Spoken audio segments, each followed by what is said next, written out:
Shalom, kita bertemu kembali dalam Ephrata Devotion pada hari ini. Kita masih bicara dalam seri peringatan kesalahan Israel untuk kita hindari. Dan kali ini kita akan membahas tentang jangan melakukan percabulan. Kita buka kitab kita dari 1 Korintus pasal yang ke-10 ayat 8. Demikian firman Tuhan. Janganlah kita melakukan percabulan seperti yang dilakukan oleh beberapa orang dari mereka, sehingga pada satu hari telah tewas 23.000 orang. Ya. Umat Israel sebagian besar dari mereka tidak sampai ke Kanaan. Salah satunya karena percabulan ini, Bapak Saudara.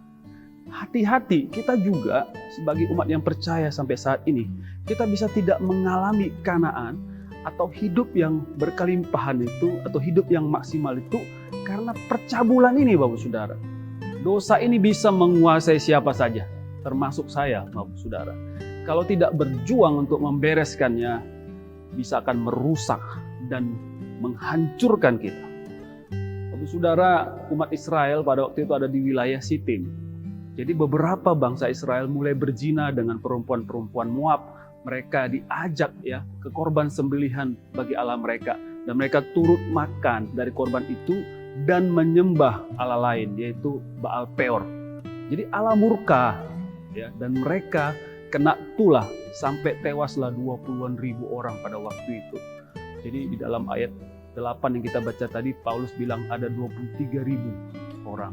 Wow, percabulan membuat kita jauh dari kebenaran Allah, dan percabulan itu merusak dan menghancurkan, Saudara. Pernah ada satu mega skandal terjadi di Amerika dan Kanada, Saudara. Jadi ini terkuak dan berdampak sangat luas kayak gitu ya. Sebuah situs jejaring sosial yang menawarkan pasangan intim di luar nikah ya, telah berhasil meraup ya jumlah keanggotaannya fantastis sekali. Itu 39 juta orang dari 53 negara. Ya, jadi sekelompok hacker atau peretas kita bilang begitu ya, menuntut agar situs ini ditutup dengan ancaman akan membongkar semua data dari anggotanya. Tapi pemilik situs ini menolak mentah-mentah atas tuntutan itu. Jadi akibatnya pada waktu tertentu kelompok peretas ini atau hacker tersebut benar-benar membuka data identitas jumlah anggota situs ini ya. Nah, kehebohan besar pun terjadilah, Bapak Saudara. Jutaan orang ya itu mengalami pergumulan. Beberapa pemimpin perusahaan mengundurkan diri karena ketahuan.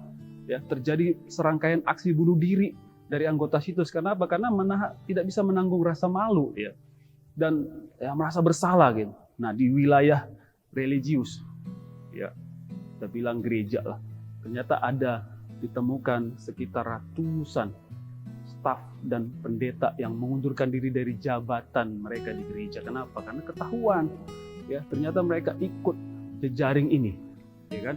Nah, ini berarti ada ratusan pasangan hidup, bahkan ratusan anggota keluarga lain yang mengalami kejadian kehancuran seperti ini. Wow, sungguh mengerikan bukan? Jadi percabulan itu bisa merusak dan menghancurkan kebahagiaan kita manusia. Saudara, percabulan bisa terjadi macam-macam ya, perselingkuhan ataupun sekarang pakai media sosial ini sangat mudah untuk melakukan percabulan. Tapi kita harus hati-hati, ini bisa merusak kita. Mari kita banyak bangun relasi dengan Allah supaya terhindar dari dosa yang satu ini ya. Seorang pendeta pernah beritahu saya, kita tidak bisa melawan dosa ini ya. Tapi yang bisa kita lakukan adalah menghindari dosa ini. Ya. Walau memang dosa ini bisa datang mendekati kita, saudara. Tapi cara yang paling efektif untuk melawan dosa ini yaitu hindari. Sama seperti Yusuf ketika digoda oleh istri Potifar ya. Dia menghindar, dia lari dari situ. Karena dia bisa saja jatuh dalam dosanya, tapi dia lebih menghormati Tuhannya gitu ya. Jadi Yusuf fokus dengan perkenanan Allah. Walau tidak ada orang yang melihat dia pada waktu itu bersama dengan istri Potifar tersebut. Tapi terlebih dari semuanya itu kita belajar dari Yesus ya. Yesus juga tetap tunduk kepada Tuhan, pada Bapa, Sekalipun pencobaan dialami banyak. Kita ingat di padang gurun, Yesus 40 hari dia berpuasa, itu sangat sulit. Tapi 3 godaan berhasil ditolak oleh Yesus demi ketaatannya kepada Bapa. Ingin mengalami hidup yang diberkati, ingin mengalami hidup yang maksimal, ingin mengalami hidup ya di dalam Kanaan, Bapak Saudara, yuk berjuang untuk tidak melakukan percabulan. Supaya hidup kita penuh dengan damai sejahtera dan mengalami berkat-berkat Tuhan. Shalom.